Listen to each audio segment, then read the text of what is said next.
Well, welcome everybody. My name is Chris from CCA, California. To my left or right is Jason from IGFA. How are you, Jason? Doing well. Thanks for having me. Absolutely, absolutely. So I got to ask you, what have you been doing during this quarantine deal? What have you been up to? Well, we've been working pretty hard. It's amazing. We had the ability to, we have a pretty big headquarters in Fort Lauderdale, but the staff had the ability to work remotely given the infrastructure that we have. And we've been screaming away, I think a lot like what you guys have been doing. I mean, obviously our events have been hampered and things like that, but we've tried to pivot and do things where we could keep people engaged and, keep fishing in the forefront of people's minds when they couldn't get out, whether it was a lockdown or they didn't feel it was safe and things like that. So we've been doing a lot on our social media, still trying to press forward on our conservation and education programs the best we can. But, I think we're weathering it pretty good. Fishing Awesome. if I can too. I was just about to mention, hopefully you've been doing some fishing too. I have, not as much as I like, but I don't think anybody ever does. I know, right? I know the feeling. Yeah. Well, let's check in with the group here. We have Andrew, Steve, James, all these people looking to talk to you, Jason. How's it going, everyone? So as people are starting to filter in and watching, Wayne says hi, by the way. Hey, Wayne. As we let people start filtering in here, tell us a little bit about yourself, about your background, how you kind of became president of IGFA. I'll try to give you the real short version. So I'm an East Coast native. I'm from Virginia Beach, and I got into biology, as an educational background, just because my dad was a really good amateur naturalist. I grew up hunting and fishing. It's something we always did, and I got my undergraduate degree and then my master's degree in biology, and I was working on my PhD at Florida State. Ultimately, when I said, finally, I think it's time for me to put my educational degree to work instead of working for my educational degree. And I went to work with our state agency, which is the Florida Fish and Wildlife Conservation Commission in their Division of Marine Resources, Marine Fishery, excuse me. And the guy I was working with was a guy named Rob Kramer, and he was hired to be the president of IGFA in 2002. And in 2003, he called me up and said, hey, I could use a little help over here. We really need to bolster our conservation efforts. And I was hired to be our first conservation director. So I've been at IGFA. I just starting my 18th year there. And then in January, I was ratified by the Board of Trustees to be our 8th president for the organization. So that's a short story, but I've been at IGFA for a long time.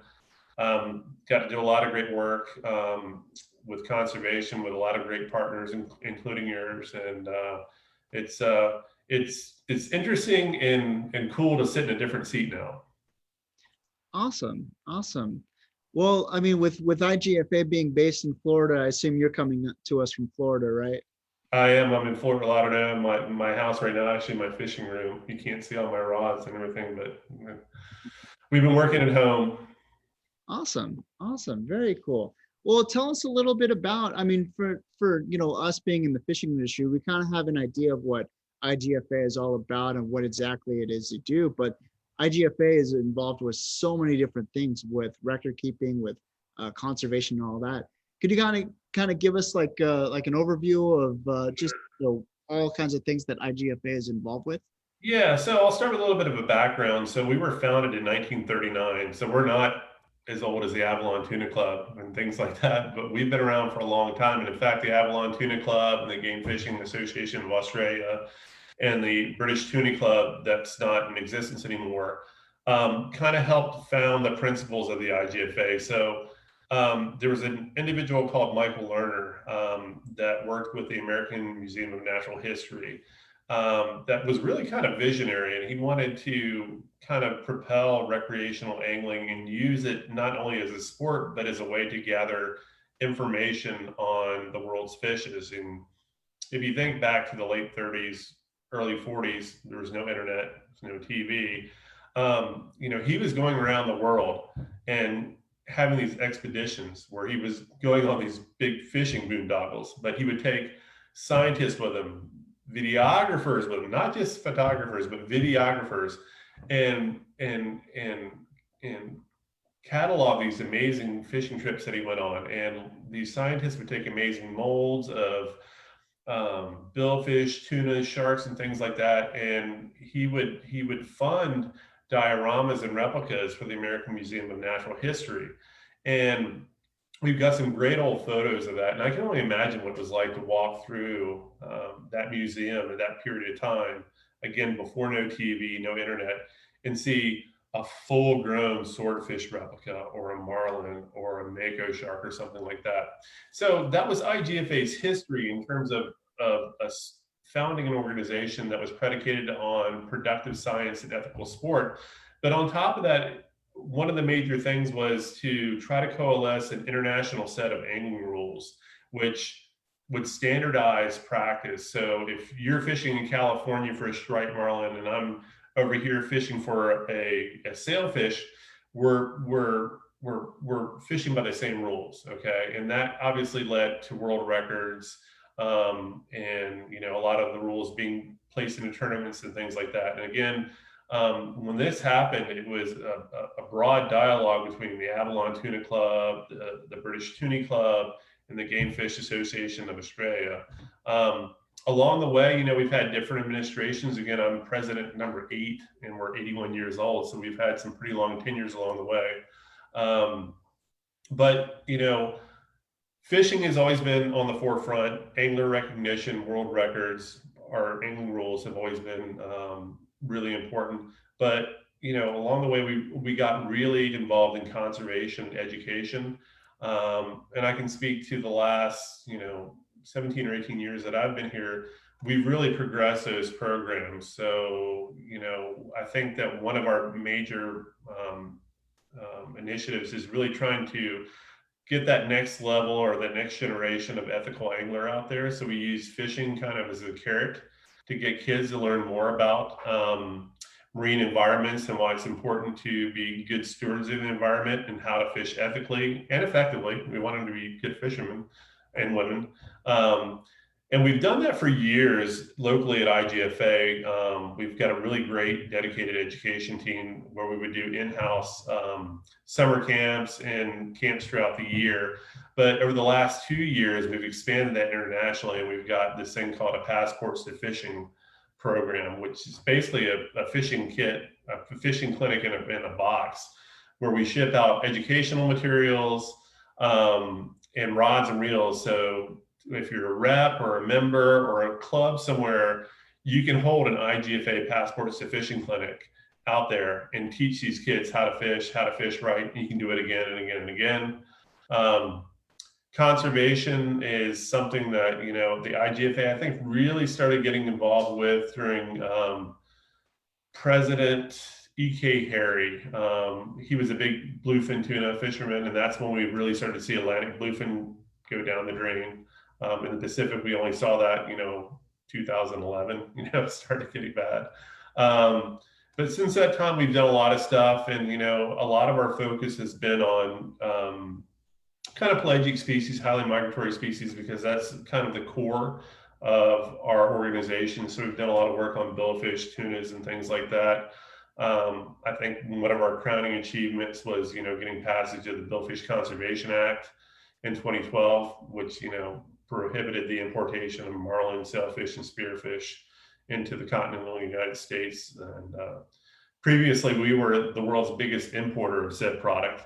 That was a surprise to us until we commissioned a study by an economist to really look at a global analysis of who was harvesting the most billfish, exporting and importing, and so forth. But that was the better part of 8 years worth of effort to get that accomplished, and we're pretty happy with that. And then, with the hard work of one of our trustees, Bob Kurz,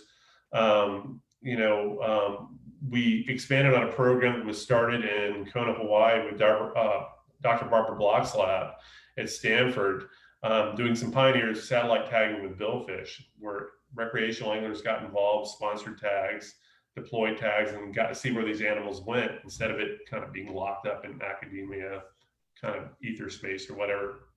And we expanded that. And since 2011, we've tagged, I think, over 450 billfish in 21 different locations around the world. I think we've tagged every species of billfish except for long-billed spearfish and round-scaled spearfish. And it's grown to be the largest satellite tagging database in the world for billfish. And the cool thing about it, really, and this was really the benevolence and really the vision of our chairman at the time, Paxton Oldfield. He had done a lot of tagging on his own, and he wanted us to kind of grow this program, but he wanted it to be an open access system. So typically, if you're in academia, it's like a publish or perish kind of situation where you have to compete for funds to get tags. You put the tags out, you work up the data, ultimately you disseminate the data, but typically steps are skipped, and you know, people don't get the information. So what we do in this program here is that all the data that's derived from the IGFA Great Marlin race is open access to any other scientist or manager around the world. So we have a data system, a data portal where people can access all of these data and use it for productive science, which is what we want. So that's a program we're really proud of. In recent years, we've also been working on kind of the opposite end of the food chain, so to speak. We've been working on forage fish. This is something that I think is a new and emerging paradigm in fishery science. You know, typically we focus on single species. So for example, Pacific bluefin tuna, how many can we capture? How many need to be left to breed, spawn, etc. But we're not looking at more of the ecosystem effects. And I think one of the more basic elements of that is, you know, how much food is there to sustain them? So there's a number of forage fish species out there that don't have regulations on them.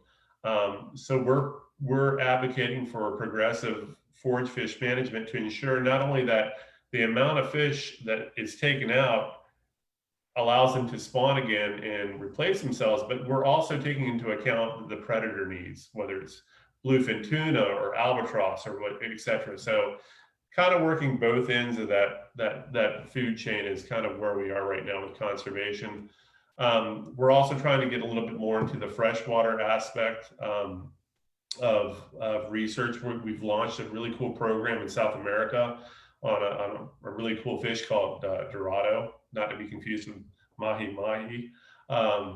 It's like a relative to the piranha or the tigerfish in Africa, but it's really the iconic freshwater fish in South America besides peacock bass.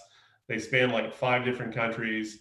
They migrate up and down vast watersheds, but we don't know much about them. So we're working with some colleagues at the University of Amherst, Massachusetts at Amherst, to look at defining what the population units are there and how to develop a best practice fishery for that species in that area. So we're kind of like all over the place. You know, that's the thing about IGFA. You know, we're international and we're supposed to be for all species.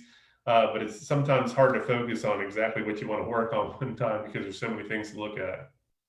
Right, right. And it seems like, you know, conservation, education are two big staples that IGFA is all about, as CCA is.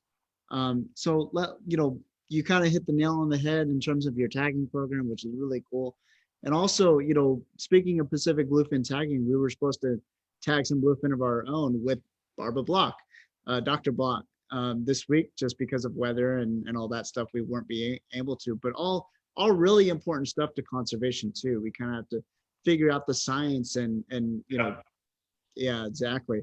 So let's talk about, you know, we've hit conservation, we've hit education. I know you guys have typically some pretty big tournaments, right?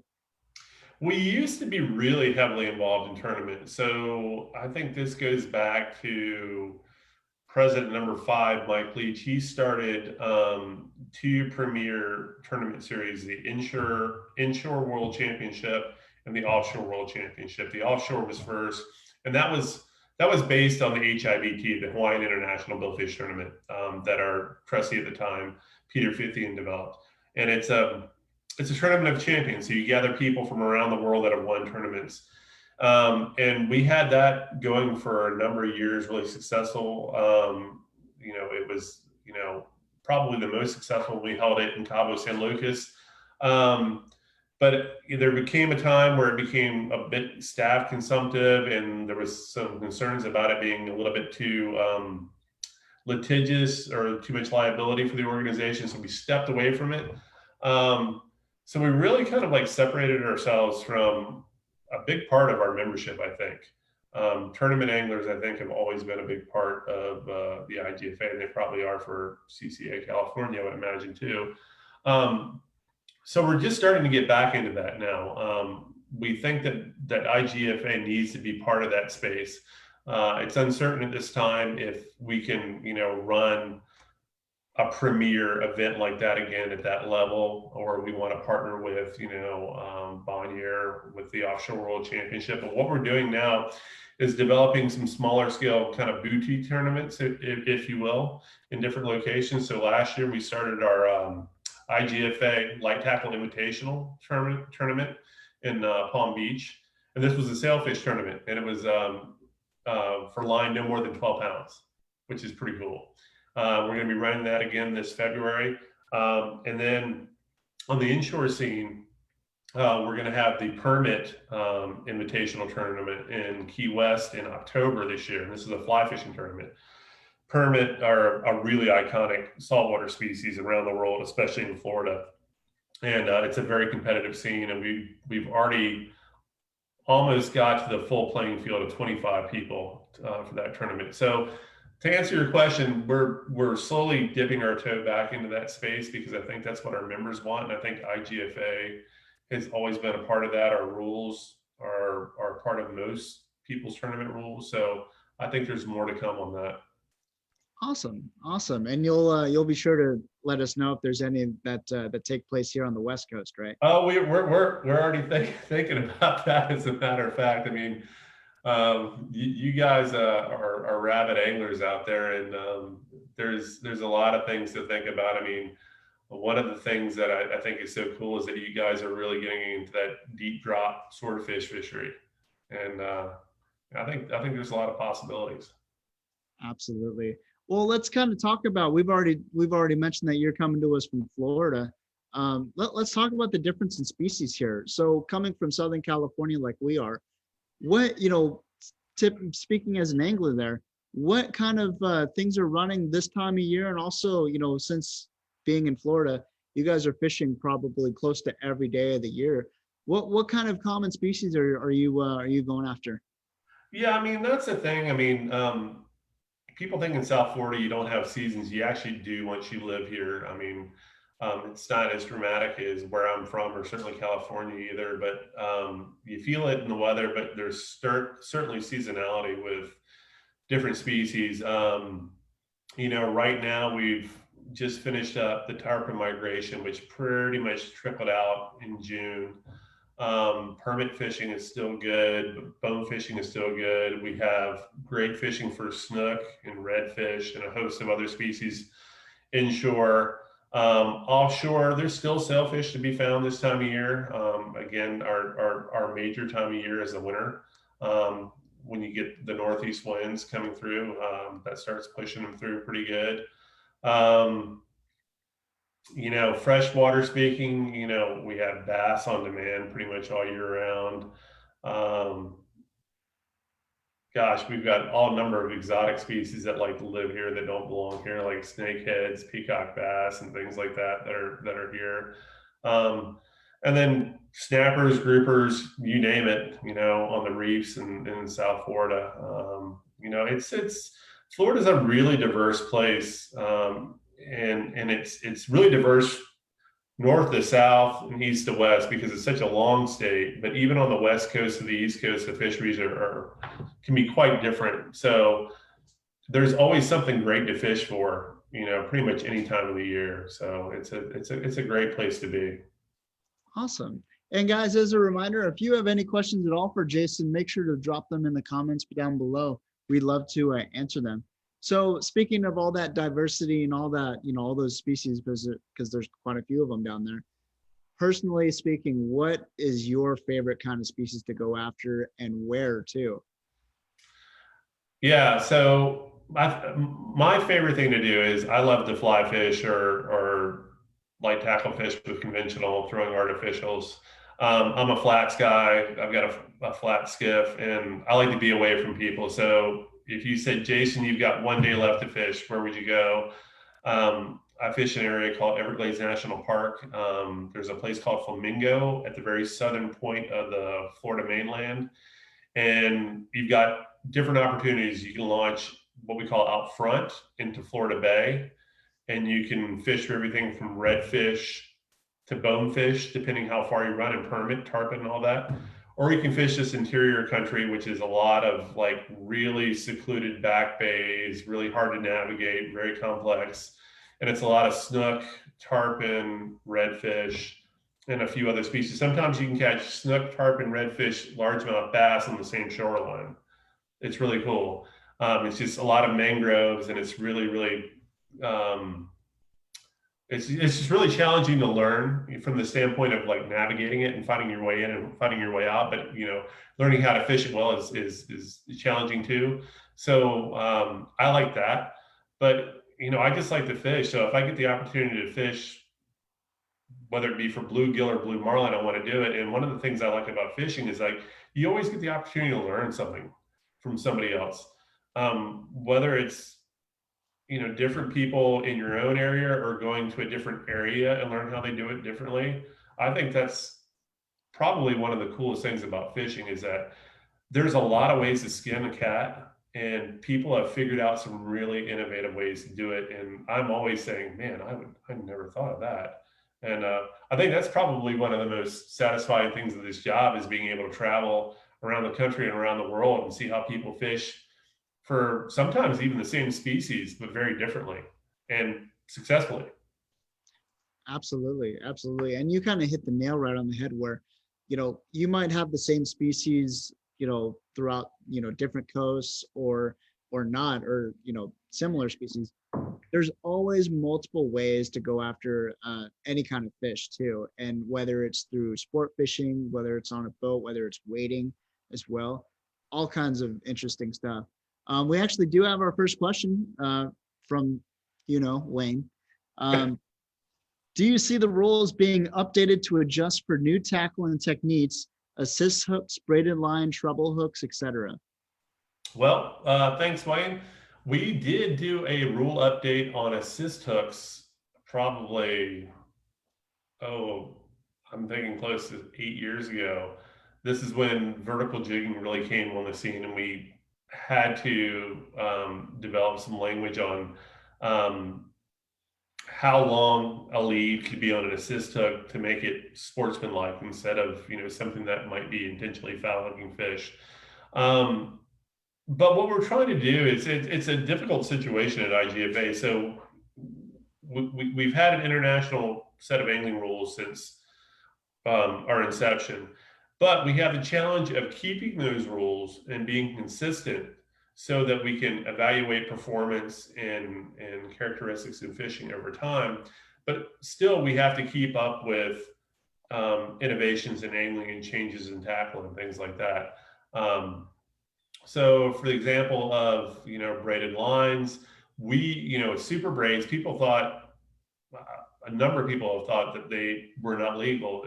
Our rules specifically have stated since in time memoriam that braided lines were acceptable. Dacron was one of the earliest braided lines. Now we're using something more sophisticated.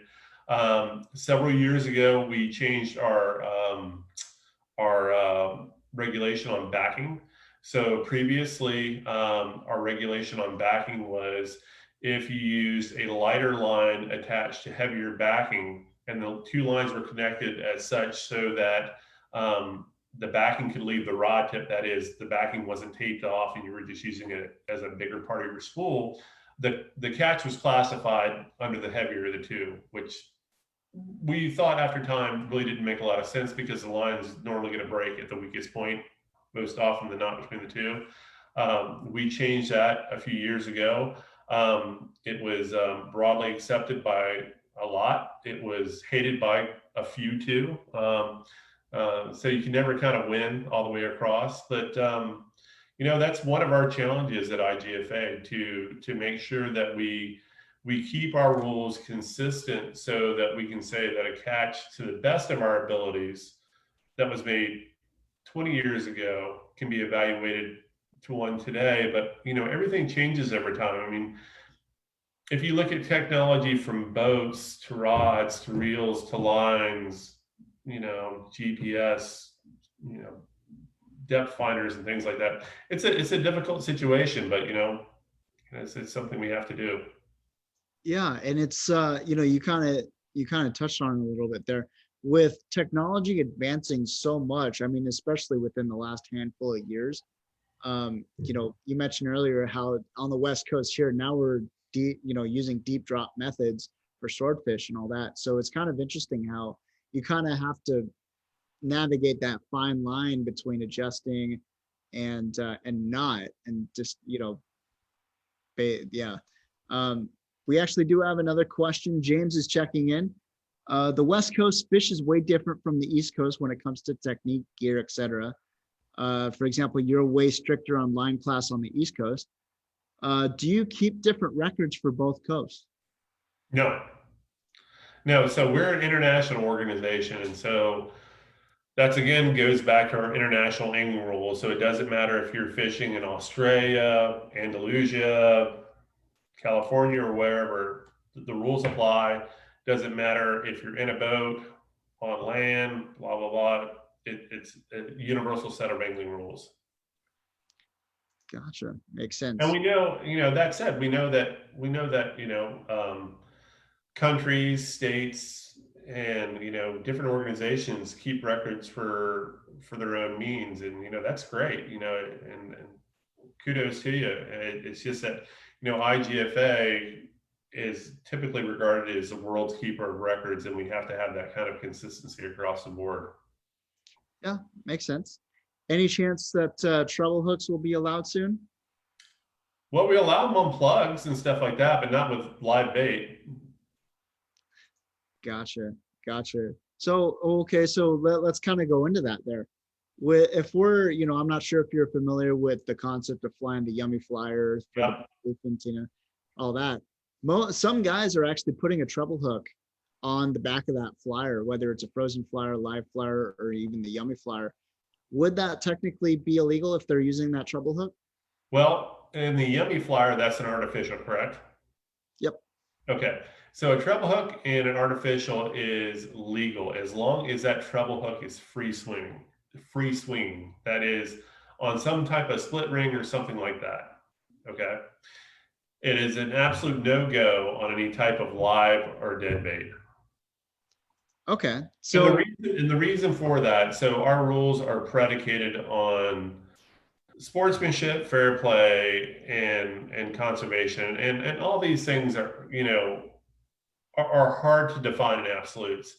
But I think one of the reasons that treble hooks are largely prohibited with live bait is because with live bait, you're typically letting a fish swallow it. So your chances of catch and release are less, and the chance of that fish being able to free itself in a fair fight are less. So that's the reason I believe that we allow them for artificial baits and not live bait or dead bait.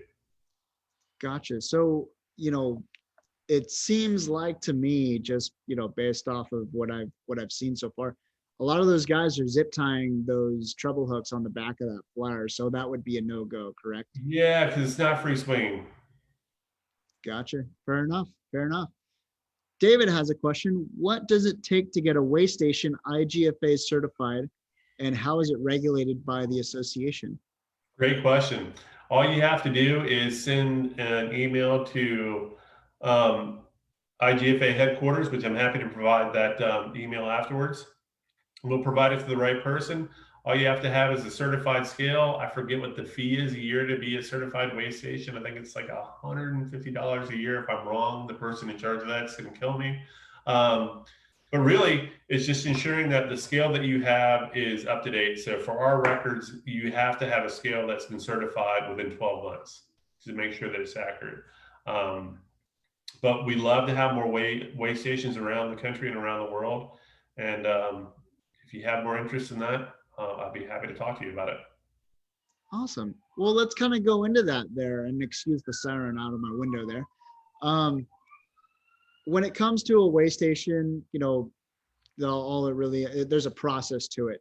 So what would be the, in layman's terms, what would be the process of actually trying to qualify for a new world record? That's a good question. So, and it's funny you said that, because we just shot a video on how to fill out a world record application that's going to be coming out in our International Angler for those of you that are members, but it'll be broadcast on our website soon too.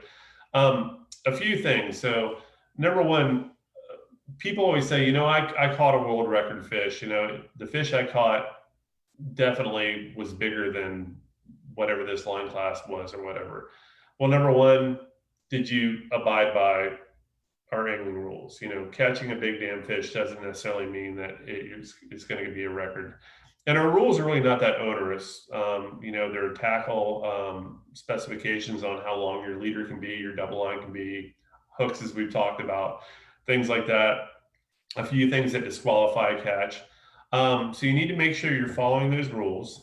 You need to make sure that the scale, the fish that you weigh, the scale that you weigh your fish on has been certified in the last 12 months. You have to make sure that you're on dry land or on solid ground. You can't weigh your fish on a boat. That gets people in trouble sometimes. If you're fishing for a line class record or a tippet class record, don't take it for granted that what you read on the manufacturer's stated breaking strength of the line is really where your line's going to break, because most lines out there right now break considerably higher than what they state. So having the right line. Then after that, it's just proper documentation. We need good documentation in terms of filling out the application correctly, getting it notarized. We need good photographic documentation. We need the angler with the fish. Sometimes we need some really good close-ups of the fish if it's an obscure species or a species that can be easily confused with another one, unless you have a fisheries biologist there that can vouch for that on the application form. We need to see the picture of the scale that was used to weigh the fish, the rod and reel used to catch the fish. Again, not that hard. In a lot of cases, 2 or 3 pictures will satisfy those photographic demands. The application needs to be notarized, and the most important thing is when you're submitting a record is that your terminal tackle needs to be submitted in one piece. So your entire leader, double line, and at least 5 meters of your main line need to be submitted in one contiguous piece, so we can measure the double line and leader to make sure that it complies with IGFA rules. Awesome. Wayne has another question. Our West Coast CPFE fleet is the best in the world. I think there is a rule for gaffs that can't be over 8 feet. Sport boats usually have much longer gaffs due just to the height of the water. Yep. Is that rule correct? No, that is correct. We do have a provision in our rules that say for fishing off structures that are, I forget what the terminology is. I don't have the rule book in front of my head right now, but from a long range boat or something like that prohibits someone remotely coming close with an 8-foot gaff, or if you're fishing off a pier or something like that, you can use a longer gaff. Yep, correct. Awesome. James has another question. On my toes. What's that? I said Wayne's keeping me on my toes. Oh yeah. James has another question. If you get lucky with a big fish, can you retroactively get a scale certified and have the fish judged by IGFA using your packet? Oh yeah, that's a fantastic question, and the answer is yes, providing that scale proves to be accurate when it's recertified. So you don't have to have your scale certified at the IGFA. There are a number of state organizations or agencies that will do that for you. We do it at IGFA for members, and you can submit your scale with your application packet after the fact. And if your scale is indeed deemed accurate or certified accurate, you're fine. But I always urge anglers to get their scales certified annually so they're on top of it to make sure that if they get that fish of a lifetime, they don't potentially lose an opportunity for a record. Awesome. Well, going back to gaffs a little bit, what about the flying gaffs or the detachable gaffs? What's the Mhm. rule on that? Detachable gaffs are fine for conventional fishing, not for fly fishing. The dimensions are still the same from the head of the gaff to the handle. They can't be more than 8 feet, and the length of the rope on the gaff to the head can't be more than 30 feet. And you wouldn't want more than that anyways, because that just gives fish more steam to rip it out of them, if they get a chance to run. But that's basically that. So fine for conventional tackle, no gift for fly fishing. Awesome. Well, let's switch over to kind of spinning gear too, because I know spinning gear is primarily what most guys use over in the East Coast there. Judging based off, I assume you've used conventional as well. Do you Yep. prefer the spinning gear over the conventional, and why should people not hate spinning gear? I think people should fish with whatever they like. That's whatever makes you happy. Um, I think conventional gear really had a solid place, and it still does. I mean, certainly in the offshore realm, even though you're seeing a lot more spinning gear with braid, like getting into that tuna, billfish, and stuff like that. Um, but I mean, really, that was the gear back in the day that could handle heavier lines, especially when it was monofilament or Dacron and things like that. With the advent of new tackle and new line, I think the game's wide open. People think that, in Florida, the East Coast, that we're, predominantly spinning based on the inshore. On the offshore, we're predominantly, conventional like you guys, although more spinning. But, here in Florida, there is a cult of people, especially people that fish kind of backcountry, that are just so wicked with plug casting rods. It's just artistic to watch. But I can watch people that are equally as artistic with spinning rods. So I think it's just one of those things that anglers love to make fun of each other about. I look at people that are really good at conventional tackle, which for the most part inshore I don't use, but I think I'm fairly proficient with spinning tackle and fly tackle, and I think people should just acknowledge there's differences and say, hey, fish the way you want, man. If you're having a good time and you're successful, then you're good to go. Yeah, well said. Well said. There's always that stipulation where whenever you walk on a boat, at least here on the West Coast, there's always that one guy with the spinning outfit, and you always get I to know you guys hate us. You hate us. nothing against spinning gear. So let's kind of switch back over to IGFA. There are different levels to participate, whether it's becoming a member, becoming a trustee, becoming a partner. Take us through the process on how it kind of works and what the different levels are. There's always get involved with the IGFA. I mean, honestly, just like CCA California, membership's important to us. We have multiple membership packages. The two that I'll highlight now are one's a digital membership, which is $20 a year. You get access to our monthly international angler, which is digital anyways. You don't get a hard copy of our world record book, which is probably one of the best, I think, publications out there that comes every year. But you do get a digital copy.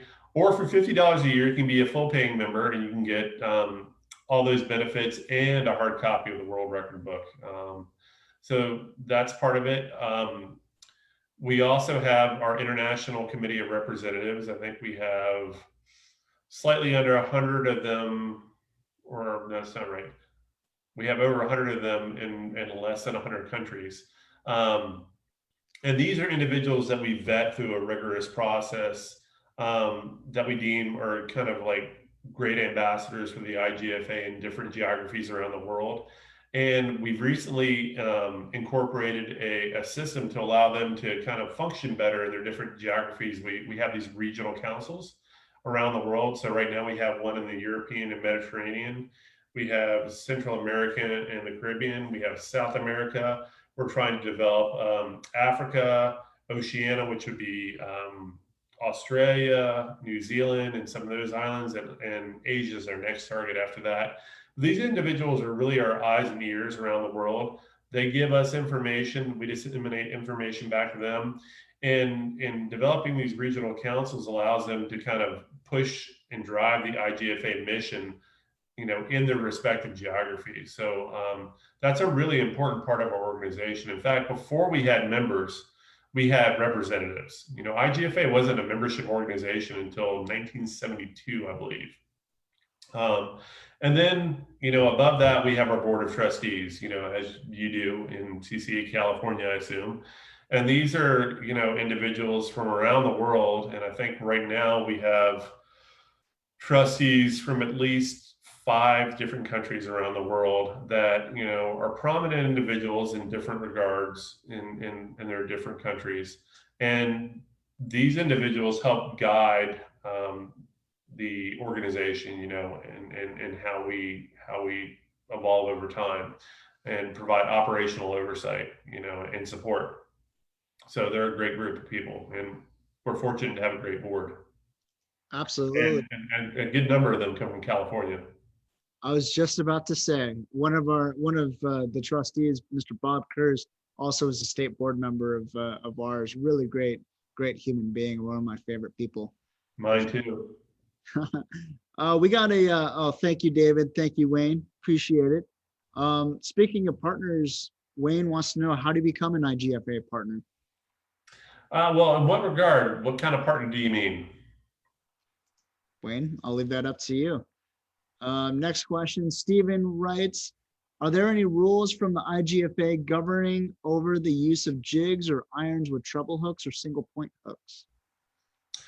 Well, jigs, are you talking about, well, when it comes to irons, these are like, we call them diamond jigs over here. These are things for like throwing out there, falling down through the water column, jigging them up. Treble hooks typically are fine on those. Again, they have to be free swinging. So, those are typically fine. I don't know if that answers the question. I think so. So treble hooks on, say, surface irons, the Shimano Colt Snipers, there's a bunch out there, but as long as they're free swinging, they're all good to go, right? Yeah, and so getting back to our rules on assist hooks, for like vertical jigging, treble hooks are not acceptable on those. So where you have kind of an assist hook with a treble hook. Okay, that's a good point. That's a good point. A lot of guys are adding to their arsenal, for lack of a better phrase, on those. That's what anglers do. They innovate constantly. Mm-hmm. That's the nature of the beast. Leave it to anglers, man. Yeah. Wayne's chiming in, organization or fishing club partners with IGFA. That's what. Okay, great. So we do have affiliation with clubs around the world. That's also something that's gone back a long time in the IGFA.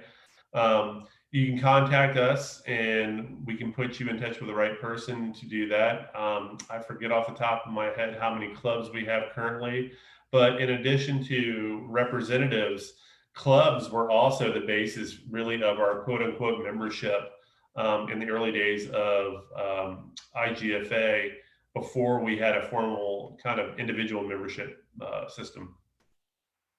Okay, cool. So I have a question. So going back to kind of artificial lures and jigs and all that, a lot of guys, they'll actually, they'll do all kinds of stuff to their jigs, whether it's adding assist hooks or whatnot. Some of them have gone as far as adding scent to that. Is that allowed under IGFA rules? Completely fine. The only time we don't allow scent is when it comes to fly fishing, because that's supposed to be a purely artificial fishing application. So yeah, I mean, we allow records for things like gulp, and artificial baits that have scent infused in it and things like that. So no problem there whatsoever. Awesome. So James is chiming back in. Is the IGFA Museum as great to visit as it looks like in the pictures? Well, we don't have our museum anymore. So in 2014 or 2015, we transferred our exhibits to the Wonders of Wildlife Museum out in Springfield. So Johnny Morris is a trustee emeritus, and he was part of the coalition of people that helped us build our headquarters at Sportsman Park where we are. And he assembled this new mega museum, which I think has got over 1 million gallons of water in their aquariums. And they've got the Archery Hall of Fame, they've got the NRA there, they've got the Boone and Crockett Club there. They wanted to have our Hall of Fame there too. So that's where our Hall of Fame currently resides. And we've got, in my opinion, the premier space in their Great Barrier Reef room. So you can walk around this 40-foot tank and see 400-pound groupers swimming around you and things like that. But we got into the museum business. The headquarters was built, I think, in '98 and opened in '99, I believe. And it was envisioned that there would be a lot more participation in terms of people coming. And initially it was good, but we found out that having a fishing museum in Florida, in a place where you can fish 365 days of the year, didn't really work out. So we decided to, kind of pivot there. Our building we own, we bought that outright in 2008. It's a huge structure, and we have a big footprint downstairs. And currently, right now, Bass Pro Shops and Johnny Morris are leasing the first floor and planning to do either an exhibit or a saltwater showcase downstairs. So if you want to visit the IGFA, you can still do it. Our third floor headquarters are pretty cool. We have an amazing bunch of artwork. And more importantly, on our second floor, we have our E.K. Harry Library of Fishes, which is the most comprehensive compendium or collection of fishing related books, magazines, videos, you name it, pictures, pretty much anywhere in the world. It's pretty awesome. So I would say if you're in the neighborhood in IGFA, stop by and see us. We'd love to have you, give you the tour around the offices. There's still a lot to see. Awesome. I'm actually booking my flight right now to Florida to go check that out. And for that neighborhood, that's in the Fort Lauderdale area, right? We are literally 5 minutes away from Fort Lauderdale Hollywood International Airport. Yeah. Excellent. Excellent. Well, let's change. Again, for people that want kind of a more immersive experience in terms of what a museum is, if you find yourself in Springfield, Missouri, check out that Wonders of Wildlife. It is pretty incredible, and not just from the IGFA perspective, but if you're into hunting, fishing, whatever, saltwater, freshwater, it's pretty incredible. Awesome. Awesome. Well, let's change gears here to the West Coast over here. I know, we had the Fred Hall shows back in March, which seems like almost like 10 years ago, the way that the world has been the last couple of months. When you find yourself out here, what kind of fishing are you typically doing? Are you going after the bass or even the bluefin? What brings you out here?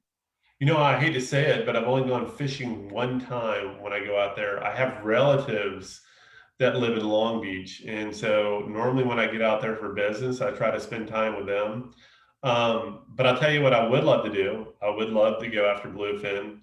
I love yellowtail. I would love to try that.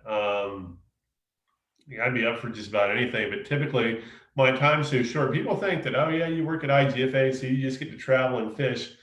No, you travel, you talk about fishing, you advocate for fishing, but typically you don't have time to go fishing when you go to these different trips and stuff like that. But I think those are the things that I would like to do. I mean, your bluefin fishery is insane, and you guys just have it so dialed in. I mean, if you look at the records that have come in over the last 5 years, I mean, you guys are figuring it out. I think we're going to start seeing more swordfish records from you guys too. You seem to have that pretty dialed in. But things that I don't have, like, we have tuna over here, like yellowtail to me are just like cool fish.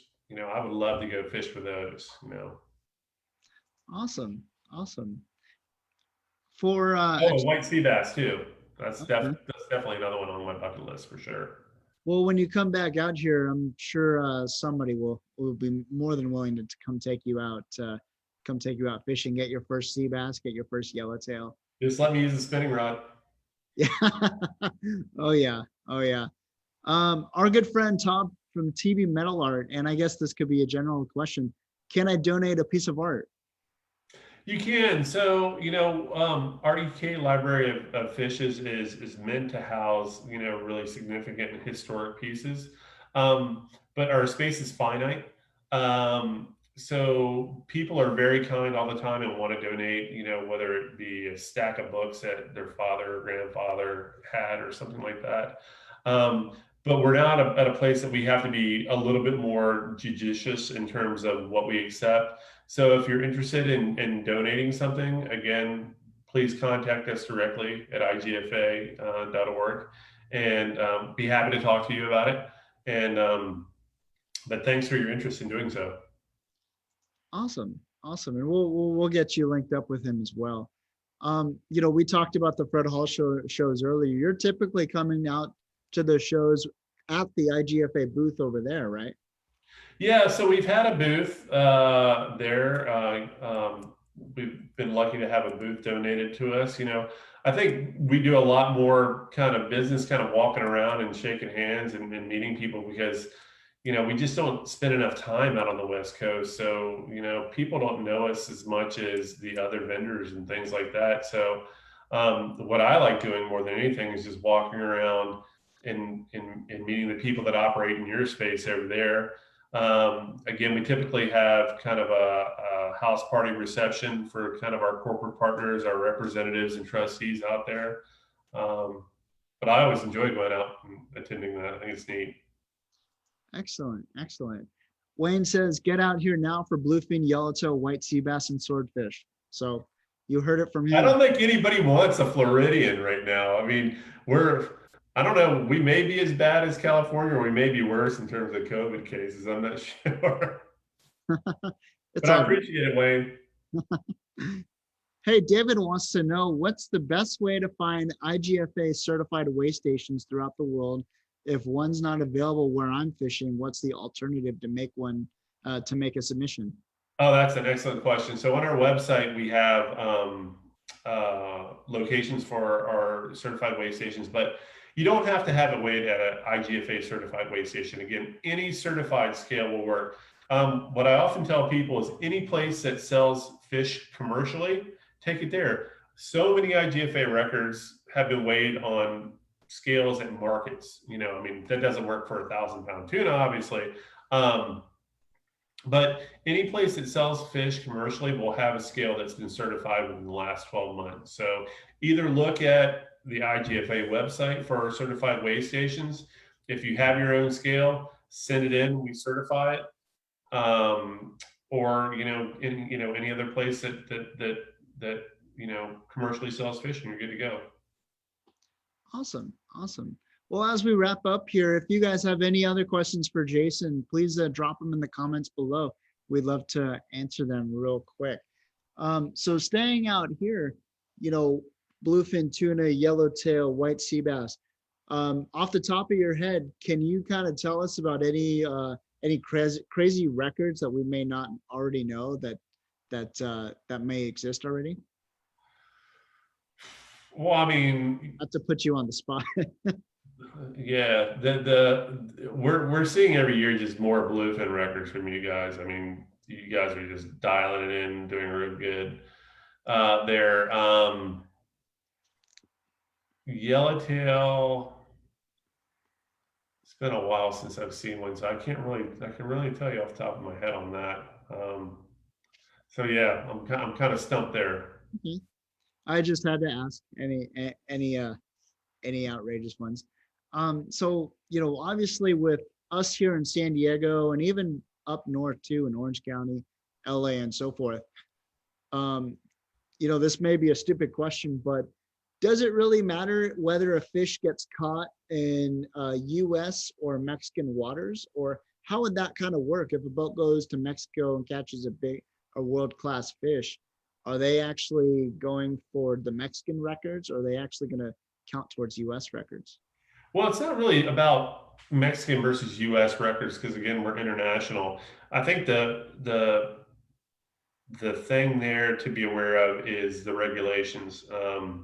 So if you catch your fish in Mexico and you violate a Mexican regulation, um, it won't be valid. That said, again, if you catch a fish in Mexico and it's legal, but it's not legal to land said fish in California, you run afoul of that. And our rules specifically state that any catch that is at variance with fisheries regulations will not be considered for world record consideration. Okay, fair enough. And then speaking of the sport boats, I mean, we don't really have too much crazy weather out here, like yourself in Florida there. But for, on the off chance it's a snotty day, your friend's fishing the rail with you, and he's actually got a record-breaking fish or a potential record-breaking fish. Are you actually allowed, if he, for some reason the boat hits a wave, he's about to go over, is there any leeway in terms of, to save the angler from falling over and that's still counting? Yeah, absolutely. So, the cardinal rule in the IGFA's regulations is that from the time the fish strikes or takes the bait or lure, nobody but the angler can touch rod, reel, or line. But there are gray areas there. So obviously, if an angler's fishing stand up or next to a rail, whatever, and he's ready to slip or in danger of going overboard, and the angler and a mate or somebody like grabs him and steadies him for a second, that's fine. As long as it's not taking the strain off the fish, he's not helping that angler fight or pump that fish. That's a gray area, but I think the situation described would not be afoul of IGFA rules. Awesome. Awesome. Well, just for everyone here and just for, the common angler, how does one get involved with the IGFA? What could we do? Where could we go to learn more about IGFA? Go to our website, www.igfa.org, and or reach out to any of us. All of our staff are listed there. We'd love to talk to people that are interested in fishing, members, non-members alike. We're certainly proud of the work that we're doing with CCA California. The work that we've done with you guys on the drift gill nets and deep set buoy gear.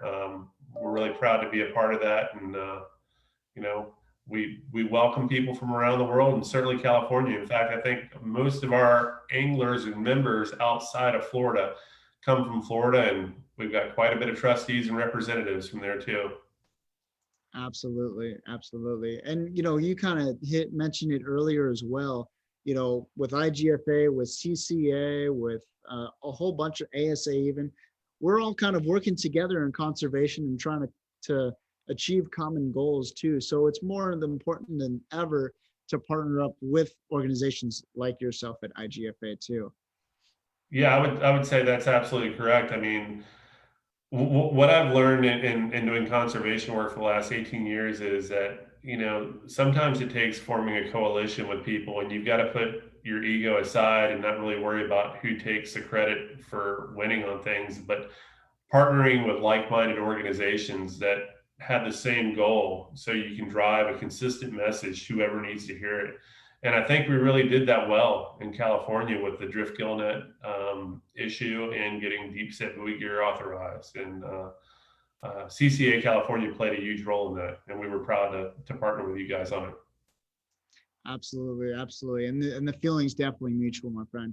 Well, Jason, I can't thank you enough for being here with us. Really, really appreciate it. One more time, how do we get involved with the IGFA, and how do we get involved with in contact with you if we want to talk more?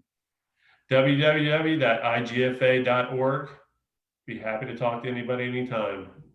Wayne's got my cell phone number too. Awesome. Awesome. And then one last thing, are you still planning on coming out to the West Coast anytime soon? Absolutely. No, we plan on coming out to the Fred Hall show again this year, for sure.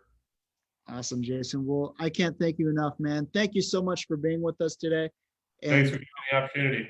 Absolutely. Absolutely. We really appreciate it.